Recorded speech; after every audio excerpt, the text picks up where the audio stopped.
నా పేరు ఆసిఫ్ పటేల్. నా కృష్ణాపూర్ గ్రామం.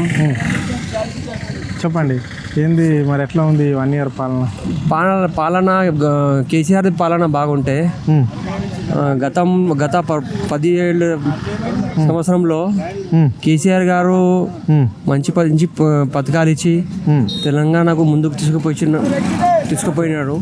ఇప్పుడు 1 yearలో మనకు 6 గ్యారెంటీలు ఇస్తా అని చెప్పినారు అని మహిళలకు 2500 ఇస్తా అన్నారు. ఇప్పుడు దాకా రాలేదు. తొలి సంతకం December 9 నాడు అన్నారు. ఇంతవరకు 2 లక్షల రుణమాఫీ కాలేదు, పూర్తి అయిపోయిందని సీఎం సార్ చెప్తున్నారు. కానీ పండుగ చేసుకోవాలి రైతులు అందరూ అంటున్నారు. రాలేదు. ఇంకా మనకు ఇంకా 2,20,000 మాది ఉన్నది, ఇంకా కాలేదు. ఇంకా 25% మీరు కాలేదు, అయిపోయినాయని సీఎం రేవంత్ రెడ్డి చెప్తున్నారు. కానీ ప్రజలకు మోసం చేసినారు ఈ 6 గ్యారెంటీలని. ఇప్పుడు 6 గ్యారెంటీ పూర్తి కాలేరు మొత్తం. ఇప్పుడు 2 లక్షల రుణమాఫీ అయిపోయినాయి, కంప్లీట్ అయిపోయినాయని మొన్న చెప్తున్నారు.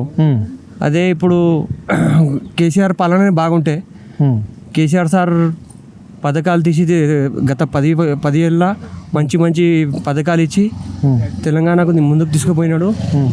అదే మళ్ళీ కేసీఆర్ రావాలని, కేసీఆర్ ఎట్లనే వస్తాడు 100%. మరి మినిమం ఇక్కడ పెన్షన్స్ అన్న కరెక్ట్ వస్తున్నాయా? పింఛన్ 4,000 పింఛన్ అన్నారు సార్.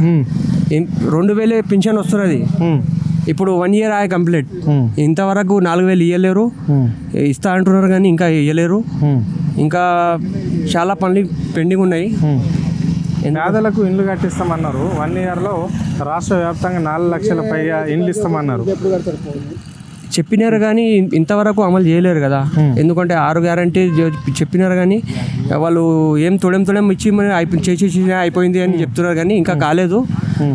బీఆర్ఎస్ గవర్నమెంట్ మంచి పర్ఫామ్ చేసినది తెలంగాణలో. గతంలో 70 సంవత్సరం నుంచి కాంగ్రెస్ అధికారంలో ఉంటే కానీ ఇంత పని చేయలేదు. బీఆర్ఎస్ పార్టీ 10 సంవత్సరాలు మంచి పని చేసి తెలంగాణ ముందుకు తీసుకుపోయి మళ్ళీ కేసీఆర్ వస్తాడు 100%.